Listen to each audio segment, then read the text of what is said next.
Bismillahirrahmanirrahim. Haddatsana qala Abu Darda radhiyallahu taala anhu menyampaikan kepada kita dari sahabat Abu Darda, semoga Allah meridai kepada beliau. Qala Rasulullah sallallahu alaihi wasallam, satu kali Rasulullah SAW pernah bersabda, "Man salaka tariqan yaltamisu fihi ilma." Siapa yang menyiapkan dari tempat dia tinggal untuk menempuh perjalanan demi belajar pengetahuan di majelis ilmu yang tadi kita sebutkan, yang bisa menambah keimanan, bisa menambah pengetahuan, dia siapkan tuh, punya persiapan. Yang paling menarik kalimatnya menggunakan tariq dan salaka dan tariq. Dia ada syari, ada tariq, itu beda. Kalau syari itu jalan luas, lapang. Kalau tariq kadang berliku, sekalipun lapang kadang-kadang sempit, ada macet, ada apa. Salaka itu tidak mudah, sesuatu yang ditempuh dengan cara yang tidak mudah. Kadang-kadang ada godaan, kadang ada kegiatan lain, kadang macam-macam. Saya katakan kepada ibu, bukankah saat ibu akan berangkat tidak mudah itu untuk menuju ke sini? Silahkan cek. Baru pakai pakaian, tiba-tiba ada ini, ada itu, semangat turun lagi, naik lagi. Di jalan ngejar-ngejar, kadang-kadang berjalan kena macet, kena macam-macam. Itu ini bu, nih. Yang paling menarik satu, lihat baik-baik. Begitu udah ibu siapkan, ibu tetap akan berangkat, lewati kemacetan, lewati ini, lewati itu. Itu setiap langkahnya, kalau ibu melangkah itu, sahalallahu lahu tariqan ilal jannah. Setiap langkahnya akan dihitung langsung oleh malaikat dengan izin Allah untuk memudahkan langkah ibu ke surga. Setiap langkahnya. Nanti saya tunjukkan apa yang dimaksud memudahkan ke surga. Sama ada yang bertanya, Ustadz saya kan nggak jalan ke Al-Murabbi, saya naik kendaraan. Apa ibu dari pintu rumah keluar langsung naik mobil? Tidak. Kendaraan itu akan bersaksi di hadapan Allah di hari kiamat bahwa dia pernah dipakai mengantarkan ibu ke sini. Begitu cara memahaminya. Dari mana dalilnya Ustadz? Ada. Idza zulzilatil ardu wa akhrajatil ardu wa qala al insanu, ayat keempatnya, yauma idzin tuhadditsu akhbaraha. Pada saat terjadi kiamat itu mulai akan dihisab, bumi mengeluarkan apa yang kita pijak, apa yang kita tinggali, maka semua benda yang pernah terkait dengan kita akan bicara kepada Allah, mengabarkan apa yang pernah kita lakukan dengan benda itu. Maaf bu ya, maaf sekali. Ini pakaian ibu, kerudung ibu akan bicara bahwa saya pernah dipakai oleh si fulanah ya Allah untuk salat padamu, untuk baca Quran. Saya bersaksi, karpet akan bicara. Termasuk jika pakaian itu pernah anda kenakan untuk bermaksiat, maka dia akan bicara di hadapan Allah. Di jari ini berapa kali nulis status yang tidak baik tentang orang, ini akan bicara. Apa dalilnya Ustaz? Surat Yasin, al-yauma nakhtimu ala afwahihim wa tukallimuna aydihim wa tashhadu arjuluhum bima kanu yaksibun. Nanti mulut kalian kami kunci, kata Allah. Yang bicara itu tangan, kaki yang bersaksi itu bicara. Di dunia saja sudah menampakkan bukti, sidik jari bicara. Anda pernah di mana? Itu di dunia. Di akhirat nanti bicara, betul. Saya pernah digunakan begini ya Allah, saya pernah digunakan begitu ya Allah.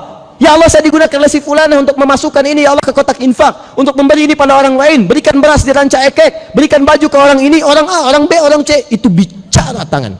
Termasuk berasnya bicara, tangannya bicara. Apalagi kalau kemudian diberikan dengan cara ria yang tidak dibenarkan, maka semua akan bicara. Tapi saya tidak ridho ya Allah saat diberikan dia ria. Dia hanya mengejar foto-foto ya Allah. Dia cuma pencitraan ya Allah.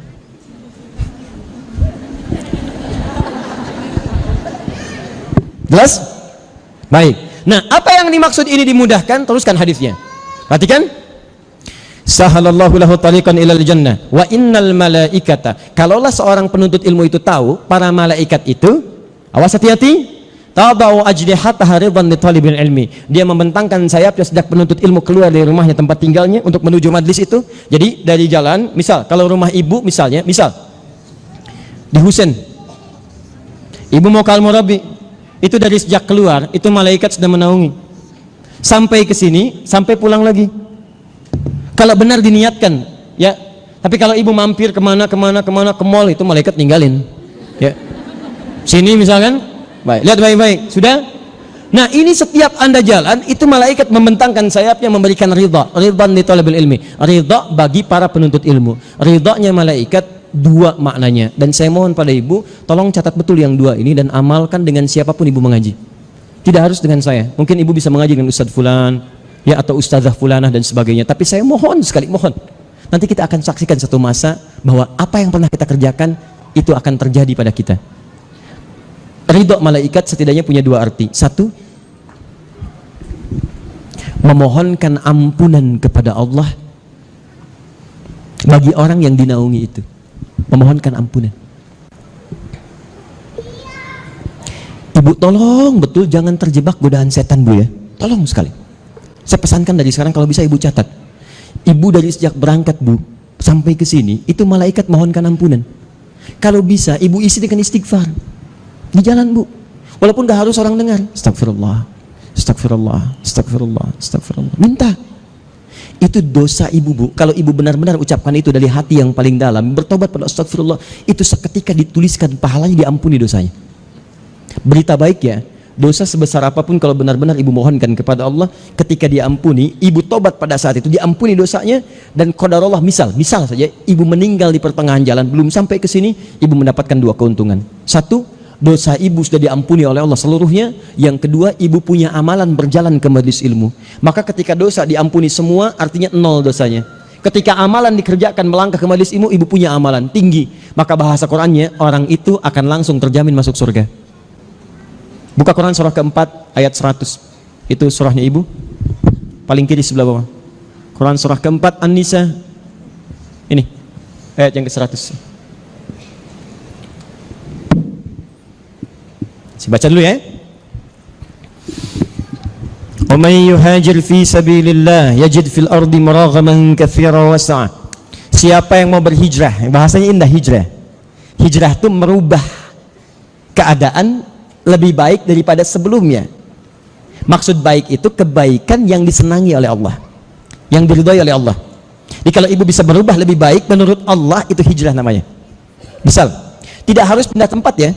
Tidak harus pindah tempat. Ibu bertetangga dengan masjid, tapi belum tergerak untuk ke masjid misalnya. Satu kali ada getaran pada jiwa, ingin ke masjid. Ibu berangkat, itu hijrah namanya. Sekalipun tempatnya tidak harus berpindah. Tapi kalau ibu justru menjauh dari masjid, menjauh dari majelis itu bukan hijrah namanya. Tidak selalu pindah tempat. Kalaupun itu memaksa pindah tempat karena di wilayah yang maksiat banyak, mau ke masjid susah, mau ngaji susah, pindah ke tempat lain yang lebih mudah untuk ibadah, itu pun hijrah yang memaksa untuk mendapatkan tempat yang baru.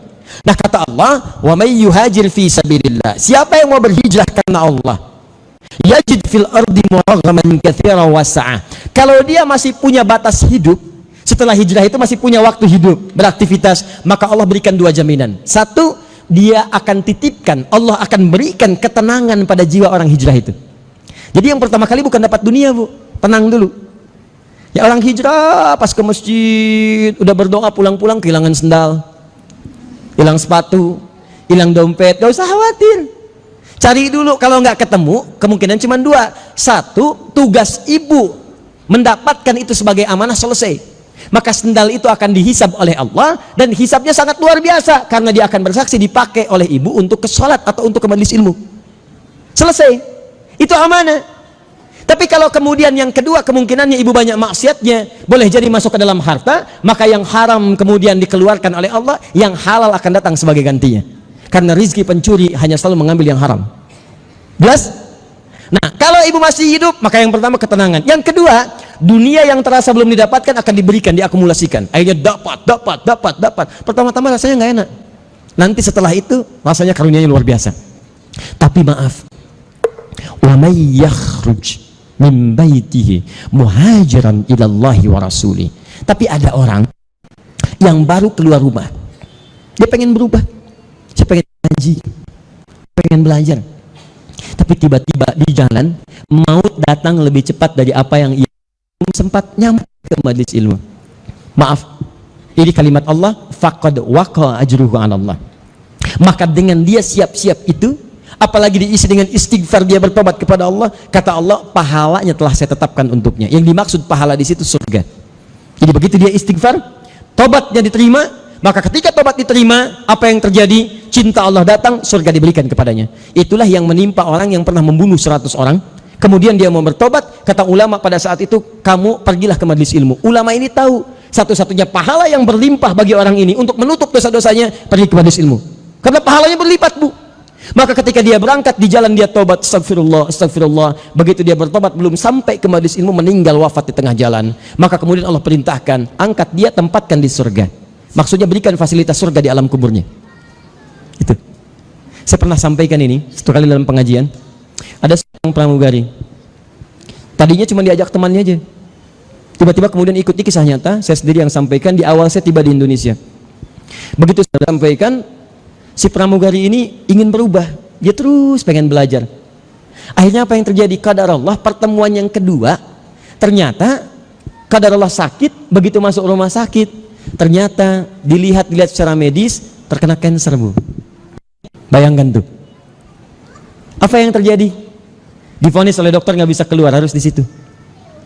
Tiba-tiba temannya langsung menyampaikan, Ustadz nangis di belakang. Tolong minta doa Ustadz, teman kita keadaannya sedang sulit saat ini, tolong doakan Ustadz. Saya bilang tenang, kita selesaikan, kita doakan. Anda nggak usah khawatir, ibu itu diisolasi oleh Allah di rumah sakit, cara pandangnya pakai iman, jangan pakai akal. Bukankah saat sakit orang banyak istighfar? Bukankah saat istighfar diampuni dosanya? Demi Allah saya katakan, teman kita itu sedang disayang oleh Allah, jangan kamu dulu keluar dari sini. Jangan jumpa dengan orang dulu. Saya khawatir ketika jumpa dengan orang lisan kamu bicara yang kotor lagi. Mata kamu melihat yang tidak baik dulu. Kamu di sini aja dulu. Kamu di sini dulu sampai semua diampuni dosanya. Begitu selesai kita ceramah, tiba-tiba di belakang tangisan semakin kencang. Anda kenapa, Bu? Ibu kenapa? Ustaz, ukhti fulana, saudari kita meninggal dunia. Inna lillahi wa inna ilaihi rajiun. Malamnya kami datang ke rumahnya, kemudian berkumpul teman-teman. Anda tahu apa yang terjadi? Demi Allah saya katakan, kurang lebih 15 tahun dia berkaya di profesinya. Temannya yang datang cuma 1-2, selebihnya karangan bunga. Anda tahu siapa yang datang? Cuman sekali masuk ke majelis ilmu. Yang datang teman-teman majelis ilmunya. Yang datang suami teman-temannya. Wafatnya kemudian di malam Jumat, teman-teman sekalian. Datang di situ. Yang perempuan ahli taklim ini, taklim itu yang nggak dikenal sebelumnya. Kemudian suami-suaminya hadir semuanya. Saya bilang demi Allah, saya katakan beruntung perempuan ini. Saya pun belum tahu kapan dan di mana serta bagaimana cara saya wafat. Beruntung kau, beruntung kau, beruntung kau, saya katakan. Dan kita tidak tahu kapan akan pulang.